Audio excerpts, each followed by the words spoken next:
না না বিজেপির সঙ্গে আমার এবং আমি বিজেপির সঙ্গে যোগাযোগ করেছিলাম গত 5-6 দিনের মধ্যে এবং যেহেতু আমি যোগাযোগ করেছিলাম এবং তারাও যোগাযোগ করেছিল, আমি আদালতে বসিনি, আমি ছুটি নিয়েছিলাম। এই ছুটি নিয়ে কিন্তু আমারই ক্ষতি হয়, এই ছুটি নিয়ে কুণাল ঘোষ বা কল্যাণ ব্যানার্জির ক্ষতি হয় না, এই ছুটি নিয়ে ক্ষতিটা হয় আমার। তো আমি 7 দিন কোনো অ্যাডজুডিকেশন করব না বলে বসেছিলাম, যে যাতে কেউ আমাকে অন্তত এই অভিযোগটা করতে না পারেন যে আপনি বিজেপির সঙ্গে কথাবার্তা বলেছেন বা বিজেপি আপনার সঙ্গে কথাবার্তা বলেছেন, অথচ আপনি কোর্টে বসে অ্যাডজুডিকেশন করছেন। এটা কি করে হয়? এই অভিযোগটা যাতে না আসে, বিন্দুমাত্র এইসব অভিযোগ যাতে না আসে, সেই জন্য গত 7 দিন আমি বসিনি। শুধুমাত্র গতকাল আমি বসেছিলাম কতকগুলো মামলা ছেড়ে দিতে হবে বলে, কোনো অ্যাডজুডিকেশনের কাজ আমি করিনি। স্যার, দুটো প্রশ্ন স্যার।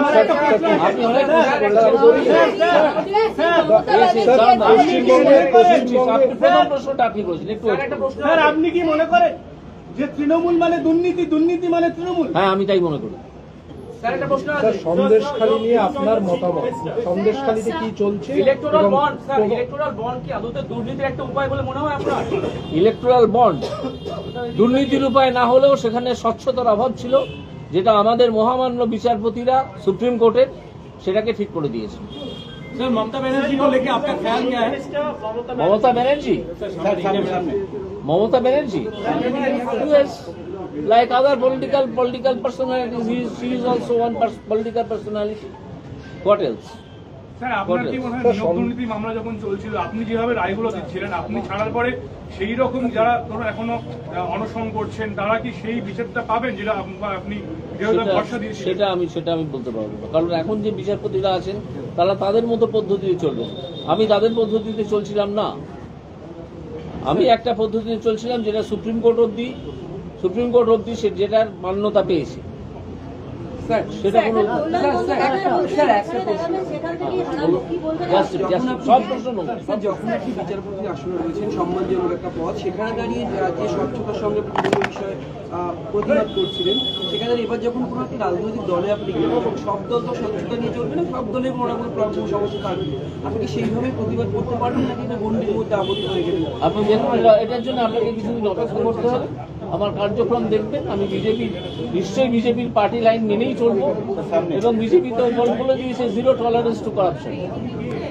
স্যার, আপনি কি নিজে কোনো ফিল্ড অফ ওয়ার্ক কিছু চেয়েছেন যেখানে আপনি কাজ করতে চান? যেই না, এখনো চাইনি, কারণ এখনো আমি ফর্মালি বিজেপিতে যোগ দিইনি। ফর্মালি বিজেপিতে যোগ দেবো সম্ভবত 7 তারিখে, এবং তার আগে পর্যন্ত অবশ্যই আমি আমার যা ঠিক ডিসাইড করেছি সেটা জানিয়ে রাখলাম আপনাদের, কারণ এই প্রশ্নটা বহুদিন ধরেই হচ্ছে। আমি ডিসাইড করেছি যে আমি বিজেপিতে জয়েন করবো, এইটুকু জানিয়ে রাখলাম। এবার জয়েন করার পর যেখানে তারা আমাকে দায়িত্ব দেবেন, আমি সেই কাজগুলো করবো। যদি আপনি কন্টেস্ট করেন কোনো পছন্দের লোকসভা কেন্দ্র? না, কন্টেস্টের প্রশ্ন এখানে আসছে না। এই কন্টেস্ট করবো কি করবো না সে প্রশ্নের উত্তর দেবেন বিজেপির উচ্চতর মহল, যারা ইলেকশন কমিটি আছেন তারা।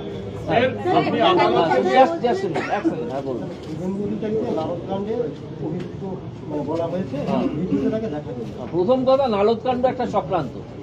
একটা লোক আছে তালপাতার সেপাই না সেনাপতি কি বলে ডাকে, সব তৃণমূলের নেতারা থাকে, সে অ্যালকেমিস্ট বলে একটা কোম্পানি ছিল তার খুড়শ্বশুরের, তাকে দিয়ে এই পুরো কাণ্ডটা করেছিল। এটা একটা চক্রান্ত, এটা কোনো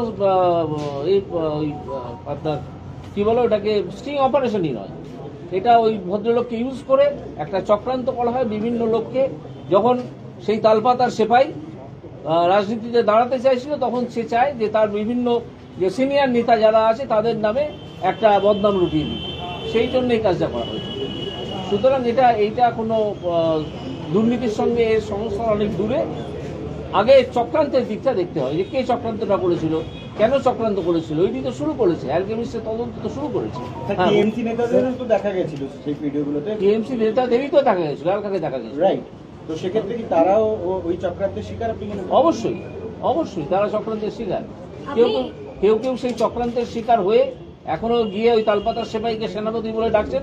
কোন যুদ্ধ তিনি জিতেছেন আমি জানি না, সেনাপতি তো। ঠিক আছে, দেখা যাক।